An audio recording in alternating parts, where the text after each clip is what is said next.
Welcome to USA Global TV and Radio, where our mission is to provide education, entertainment, hope, and inspiration.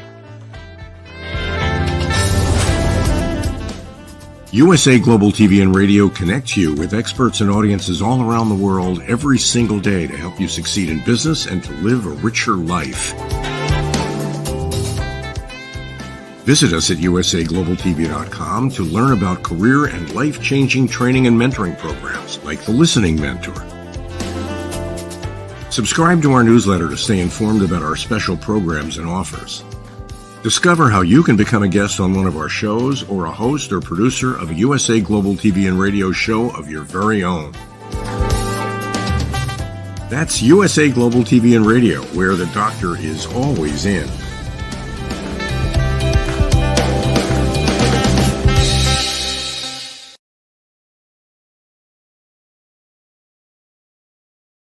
Good day, good evening, and thank you for coming home to USA Global TV and Radio.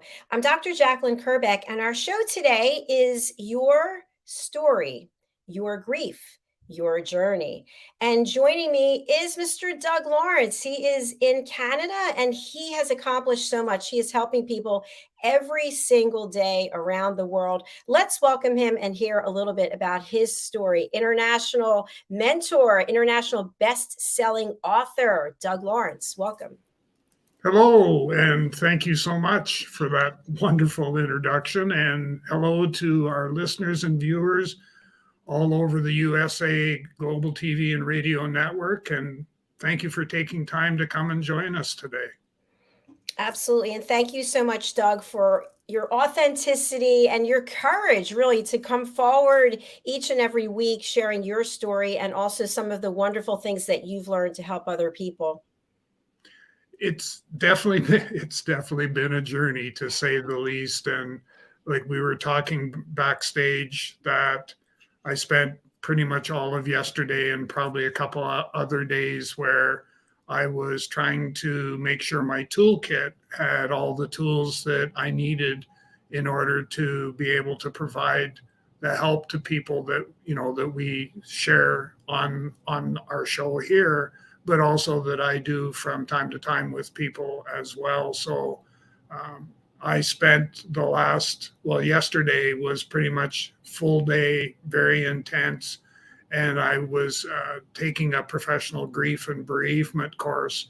And the reason that I took that was two reasons, actually. Number one was that's part of the tools I need to have in my toolkit. But number two, it was also a way for me to deal with my grief and to be able to deal with how am I going to be able to help somebody else who maybe is experiencing a trigger when I haven't experienced that in a while. So it was a discovery process, if nothing else. I just also appreciate the fact that you are interested in continuous education, because that really does make a difference. It's one thing if we get our degree or certification, it was 10 years ago, things change, new things come out, and it's important to stay on top of it. And I know our topic today is what steps have you taken to cope with your grief? Before we really dive into that, I want to kind of dive into the title of the show, Your Story, Your Grief, Your Journey. When you think about those three elements, and obviously there's a connection, why is it important that we have the three components, sort of the before, what got you to the point of grief? What did you do with that grief? How did you process it? What were you feeling? And then what happened as a result? What are your thoughts? Well, I think that your story, so it all starts with, with the story itself. And what's interesting is that they're all wrapped in the journey. That's probably the easiest way. So we all have to go on various journeys throughout our life from time to time. And this is just another one. And so everything that we talk about when we talk about grief and bereavement and all those things, it's all wrapped sort of in that cellophane wrapping, for lack of a better choice of words. It's all wrapped around the aspect of we are going to go on a journey. So And how we're going to go on that is we're going to tell stories, share our lived experiences that we've had over the course of the last, in my case, well, we won't go there because that dates me. So, but it's a matter of wanting to be able to share those stories so that people are able to look within the experiences that I'm having and be able to say, well, I think he's done that, so I think I can probably do that as well. So there's that part when we look at that, and then the grief, when we talk about your story, your grief, your journey, when we lose someone that's very precious to us, as I did with my wife, Deborah, we go through various stages of grief, and it's very difficult to avoid not going through those various stages of grief. And the other part is that I personally don't feel that I as a person can afford not to go through the various stages of grief, because I need to be able to deal with that grief in a fashion that's going to free up how I feel and how I interact with others, how I interact with myself, because a large part of this too is how does this impact me as an individual? And I don't think we think of that, and I don't think others think of that when it comes to maybe trying to help us get through some of that grief that I'm talking about. Everything that you're saying is really resonating with me, Doug. And what I'd love to have you share with our audience is there are definitely people out there who don't want to go through the whole process. They kind of want to just go, okay, they're not in my life anymore. We had this service. I'm going to have to put all these feelings away because I got to get back to work, because I have responsibilities. I have things I have to do. And then they literally just zoom into returning back to life. What can come as a result? Not for everyone, but what are the possible outcomes of doing that?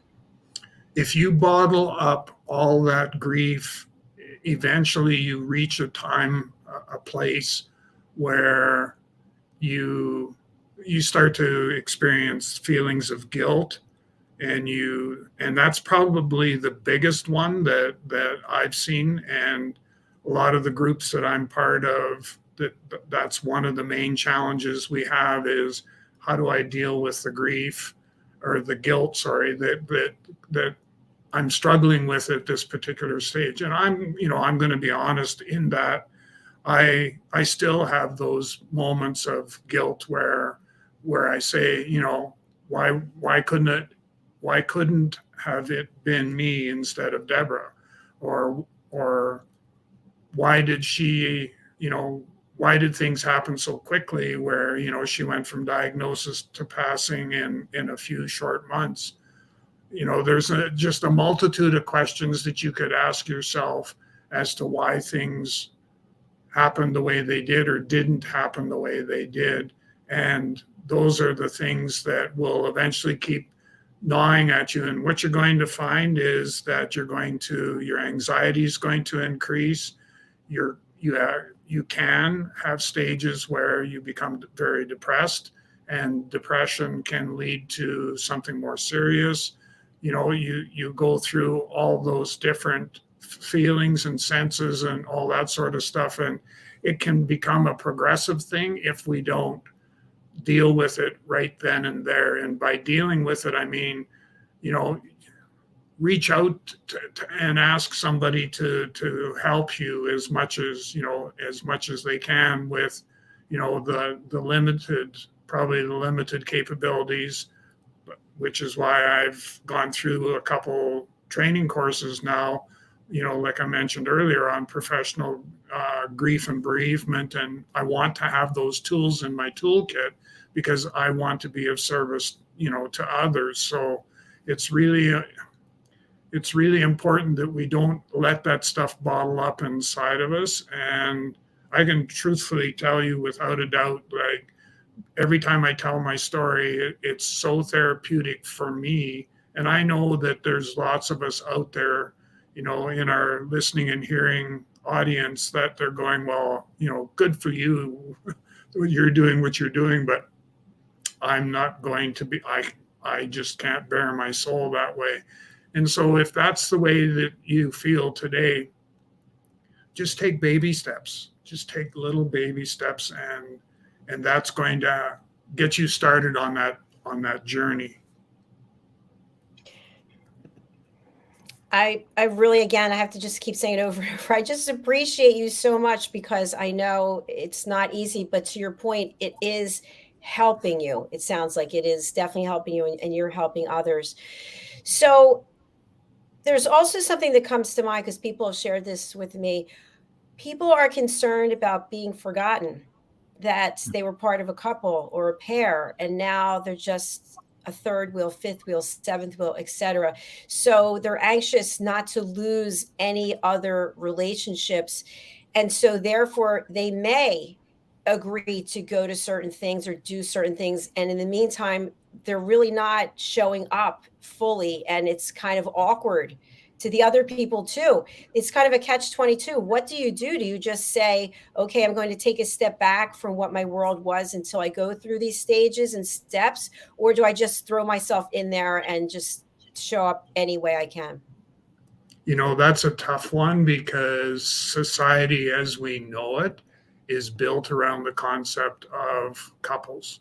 So, you think about, you go to even family related stuff, you go to a family dinner or something like that, and you look around the table, there's probably 85% of the people that are in attendance for that dinner are hooked up with, they're part of a couple. And so society has been geared and driven towards that.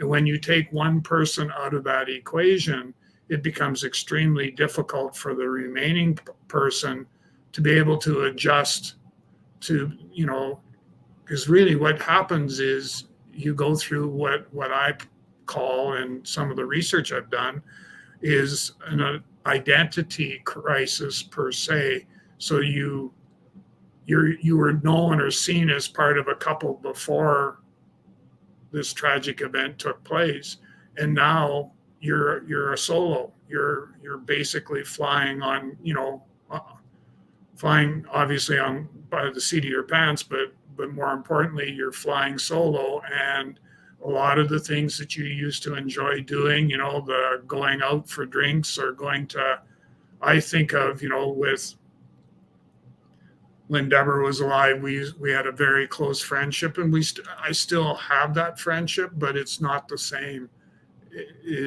We had this friendship where, we would go and alternate between households as to whose place we were going to go to, and, maybe sit on the deck and then have a couple beverages, and, each couple was telling the events of the week that had taken place, and everyone had to share their personal, what they would think would be an appropriate response to different situations and stuff like that. That's gone. And I get it. It's gone from my perspective because I'm now solo, but from their perspective, the other part is that they now have to potentially adjust what it is that they're doing. Otherwise, it's what are we going to do with this Doug guy? Because he's coming to the house for a visit, and he doesn't have Deborah. And Deborah was the person that kept all that stuff going, and now that's not there. So it becomes really difficult for people, because you're now the fifth wheel, as you had mentioned, and there's not much else that we can do to deal with that, although I think I may have a possible solution. And one of those things is that if you have a very close and dear friendship with somebody, that they can become the plus one. So you have a special event to go to, and you're reluctant to go because you haven't got anyone to go with. this plus one can be somebody that, that you can call them up and say, look, I got this wedding I need to go to, or I want to go to. Would you be interested in going as my guest? And, good friends being what they are, they would jump at the opportunity just, to get out and socialize. So that's something for us all to consider, is the idea of who's your plus one going to be. Yeah, because that puts a positive spin on it, something to look forward to without feeling the guilt.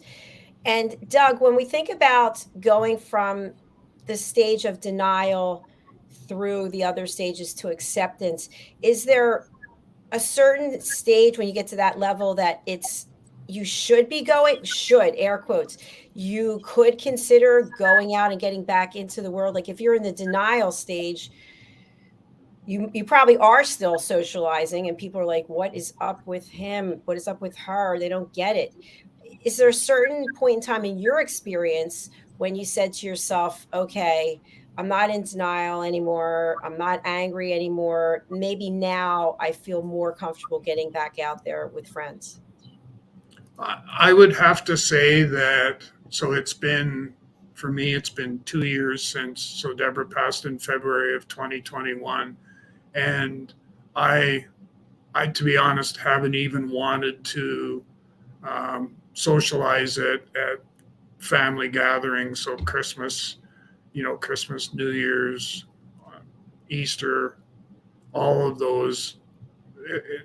If I got forgotten on the invitation list, it didn't seem to bother me that much. And it's only been this last little while, I guess, probably the last, I'm going to say 6 months to be safe. I'll go with the 6 months where I've started to feel comfortable getting out and socializing. I still don't do the group thing, not yet anyhow. I still, and sometimes it's work related. So I might be meeting or talking with people in a group setting and stuff, like that, I feel more at ease doing that than what I did 6 months ago. So that's a tough one, because it's the whole denial thing. It's so easy to fall into that trap and just, not want to put yourself out there. And I honestly think we need to do that. We need to be able to feel comfortable putting ourselves out there. And maybe that's the thing, the gauge that we need to use is, do you feel comfortable putting yourself out there? Because it will, and it can be a challenge, and it can also create some triggers that you're going to have to deal with, because you could be out with that same couple I talked about, and what's missing from making this a perfect evening out is Deborah. She's not there. And how do I deal with that without me becoming that sort of that downer type of a person for some social event, so that I end up positioning myself where people say he's the last person you want to ask to come to this type of an event, because he'll go sit in a corner and he'll cry in his non-alcoholic beer, as I like to say. So it's not an easy place to be. And when you're thinking about where there could be some ease, what about socializing, air quotes, through a support group? I'm part of a absolutely wonderful support group. There's 4 of us, and we meet virtually weekly, and it's been a very positive, a very therapeutic experience going through that with this group. And the 4 of us were part of a larger group at one time point. I think there was 25 or 30 people in this larger group. And everything, of course, with COVID and that, everything was being done virtual.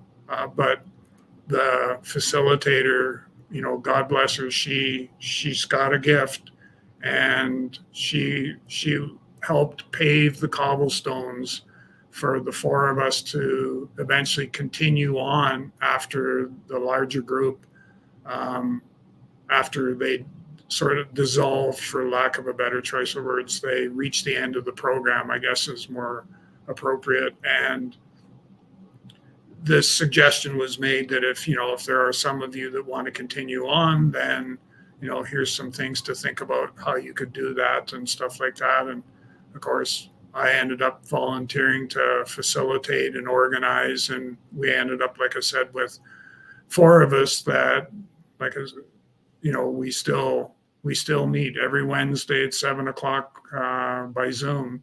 And sometimes it's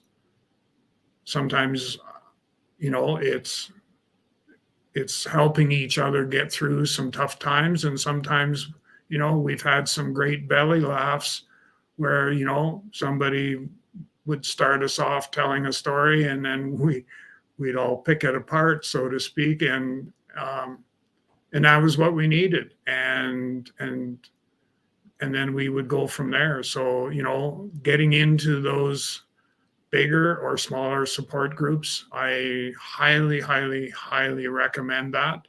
And, go in with an open mind. You may want to start with a larger group because you may find that to be more safe for the time being. And then getting into a smaller group once you've developed a level of trust between, in our case, between the four of us. So, we've done just that. Each one of us has, if we were experiencing something, we would more than likely reach out to one of, the other three members of the support group for some help. And that speaks a lot to, the magnitude of the group, but also the people that are part of it. Yeah, I think that makes a lot of sense. And when you talk about it, it almost sounds like, so correct me if I'm wrong, it almost sounds like a graduation plan. Like you go for so long, and then what, all of a sudden the facilitator says, okay, you're good, go back into the world, my friend. How does that work? Well, it's actually, her program runs so many weeks, and then it ends, and then there's some, I'll call them subsidiary programs that you can get in on if you are lucky enough. Otherwise, because I think, if my memory serves me right, there would be a monthly drop-in type of an approach. So facilitator, in addition to the programs, which are 5 or 6 week programs, there's also a monthly drop-in where you can just kind of drop in, so to speak. And as a result of that, rekindle those relationships that you need to rekindle, and that. But the one thing I haven't seen a lot of is people that have done what we've done, which is to create a smaller group, and it becomes more, and I use this term loosely, I guess, it becomes more intimate, but we're there for each other. And that's the important part out of all of this, is that, they've gone from maybe sharing some of their lived experience, getting comfortable with doing that in a larger setting, in a larger group. And then, then to get asked or invited to be part of this smaller group, is from my perspective, the sort of the next step. And like, for me, it seems so natural for me to volunteer to say, well, I can facilitate and organize that. And I know the facilitator of the bigger group was very appreciative of the fact that somebody, stepped up, stepped out, and said, I'll do whatever I need to do to make this work. And that's what we've done. For people who are interested in getting involved in a support group like this, is there a fee? No, There certainly isn't with the one that I'm involved in. Yeah, I know I lead a support group for the Crohn's Colitis Foundation. This is my 4th year, I think. And it used to be when we met in person, we had a number of people. It was never 100 people or 50 people, but 20, 25. And now it could be 1, it could be 2, it could be 4. But in every case, somebody leaves there with something they didn't have before they came. And that to me is just the most important. But you have to take that first step. And sometimes you'll find people don't want to talk because they're not sure what they're supposed to do, and it's a new experience. They feel like they're the only person going through it, and as soon as they hear other people talking, it's almost like this door opens and they can't wait to just run through it and start sharing. We, first off, God bless you for doing what you're doing with that group. We need more people to step up and do those sorts of things. But we went through much the same. It brings back memories of when we first started this, and some of the folks were they were so quiet and just sort of took it all in and everything else. And then you get them into a smaller group, into a smaller group, and it's a completely different person. They're very willing to share. They're willing to do a number of different things, to keep the group alive and keep it going and stuff like that. So it's interesting how people respond in those type of situations. And I've found that it's been quite the journey to watch the evolution of these individuals, even the 3 folks in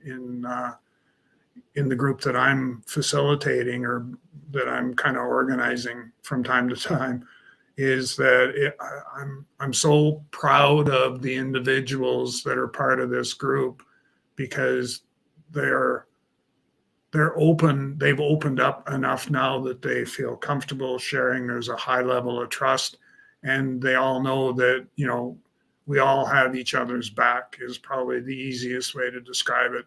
And for all of us, that's very important, is to know that somebody has our back and is willing to do whatever they need to do for us to be able to help us get through some of the rough spots.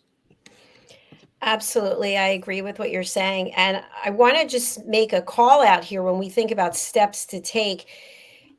I recall when I was in corporate, we always had our meetings on Monday, and the same people would be talking and talking and talking. And I had something I wanted to say, but I didn't feel comfortable saying it because we had, the people who love to talk.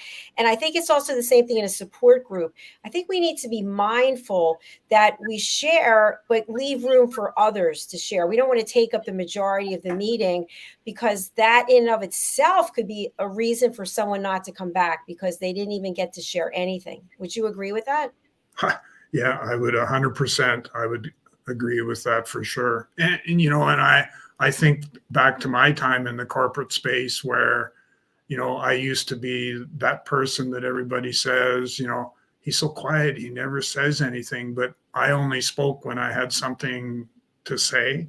Otherwise, I didn't need to speak to hear my voice. I could hear that anywhere I wanted. I didn't need it to be in the midst of a meeting. And so it was to try and, how do you get that message across to people that you have something valuable to contribute? So that's when you speak. And the rest of the time, you listen, you hear, and you avoid as much as you can talking for the sake of talking. Yeah, I think that's really significant that people take that away from the show.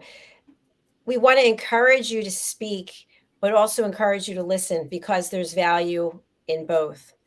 So, Doug, when we think about the 5 stages of grief, and some people process them, some people don't, some people go faster, some people go slower, what are some real takeaways that people can embrace today? We've talked about thinking about a +1 to go to events. We've talked about support group meetings. What else can you share?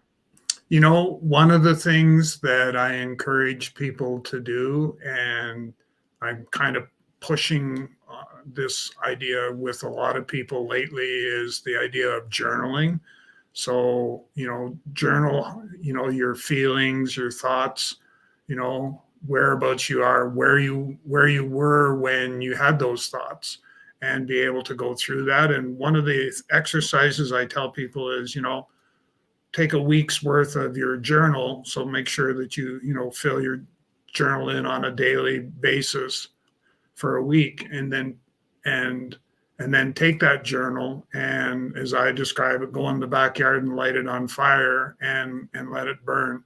And it'll be this huge release. I went through it, and oh my gosh, I'm here to tell you what a rush of my energy level of negativity and sadness and all of those things, it just flew away, and I felt so much better. So I encourage people to use the journaling approach. It's definitely worthwhile. One of the other things that I encourage very much so is the idea of talking and sharing. So don't be afraid to tell your story, to talk and share it with others. So not only are you, from a therapeutic standpoint, going to see the benefits of talking and sharing, but you're going to have an impact or an influence on the lives of so many other people who all they want to know is that there's somebody else out there that is experiencing things like what they are. Not necessarily the same, but that they are in a similar context, they are experiencing things. And that part is important. And then, the aspect of, I was at a session last week, I think it was, and I had an individual. I've been asked to do some speaking to deal with grief and stuff with first responders and stuff like that.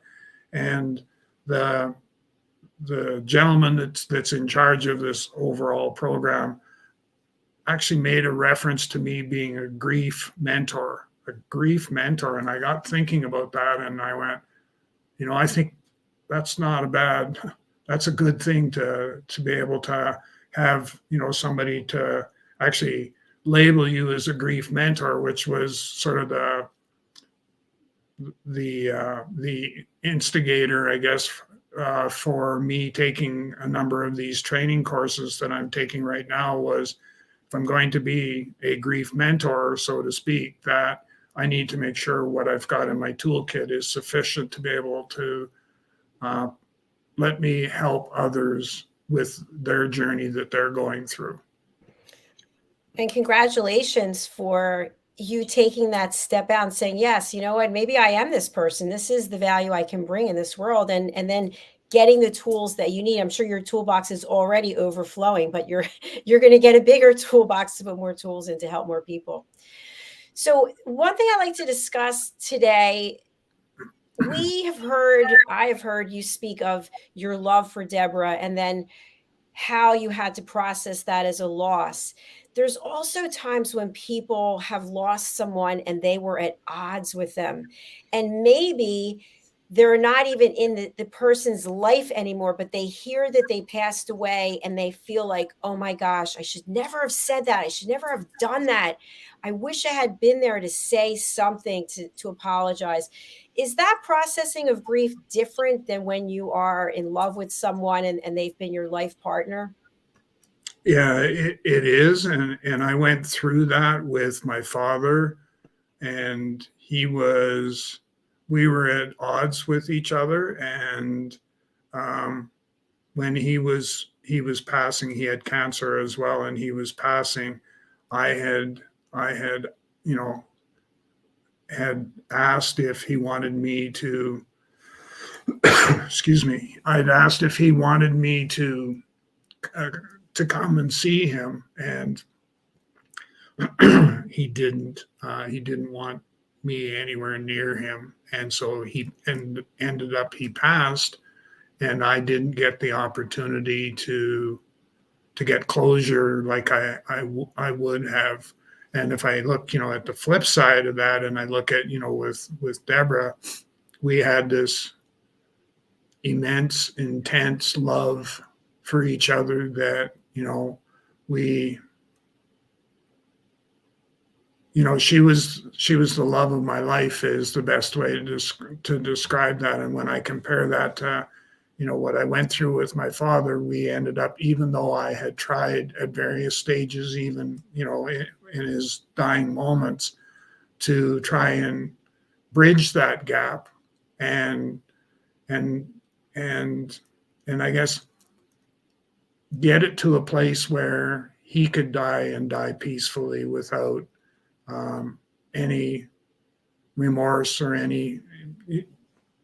You probably know where I'm going with that, but it was it wasn't in the cards. He wasn't interested in fixing our relationship, and it's only been excuse me, it's only been this last little while. Well, it would be January of this past year where I sought I went to a medium who, and for those of you that don't believe, that's fine, but this works for me. And I went to a medium who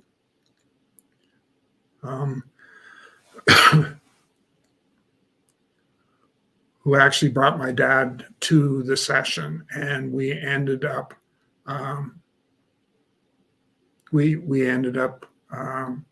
patching things up is the best way to describe it. And we went through a forgiveness stage, he and I, and we went through a stage where, he apologized for, creating a conditional environment.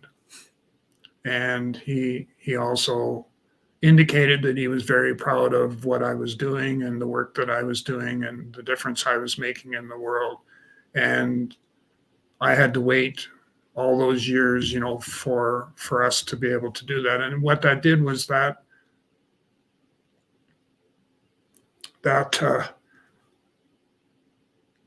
from a closure perspective, that got me the closure that I didn't have before that. So it was really important that we went through that. I think that's incredible that you were able to find some way that brought value for you to get closure, because there are people walking around that are literally tortured because they just can't get the closure that they need. So congratulations to you for that, and for that person helping you do that. Yeah, thank you.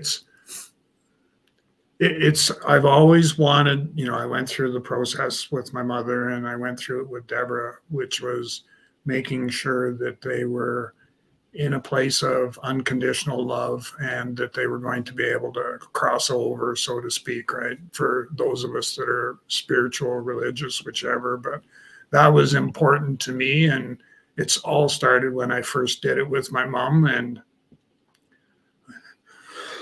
excuse me, I went to a psychic and we went through, and yes, mom had crossed over. So that worked out. And so I had to do much the same sort of thing with Deborah, was to be able to go through that process, because I knew that that was going to help me in my journey, and it was going to make a world of difference as to how I felt and how I processed the grief. And in some cases, certainly the guilt of why you and not me and all those sorts of things. So it's an integral part for me of going. My mom was the start of that, and going forward from that, that's something that I need to do whenever whenever I could potentially be going to lose somebody that's very near and dear to me as well. I think it would make for a fabulous follow-up show if we had a medium come on the show and talk about that opportunity for people to find closure that they might not be able to find otherwise. Yeah, it definitely would. I'd have to dig deep to sort of see who I could find, but we can definitely Yeah, I actually know someone. I know one or two people. So let's talk about that off Okay. camera. Yeah. So, Doug, we're at the end of our show. We've got another show coming up right after this, our pilot show for stories of hope, inspiration, and overcoming adversity. So, I'd love for you to just share for our audience who's not able to read the banner, but they're listening in. They'd love to know, how can they work with you? How can they hire you? Well, just reach out and we can have that conversation. So reach out to me through my website, www.talentc, so the word talent, letter C on the end.ca. Or, you can also get a hold of me through email. So Doug.Lawrence, LAWRENCE, at TalentC, so the word talent with the letter C on the end.ca. And I'd be more than happy to have a conversation with you, and we'll see where our journey together could go.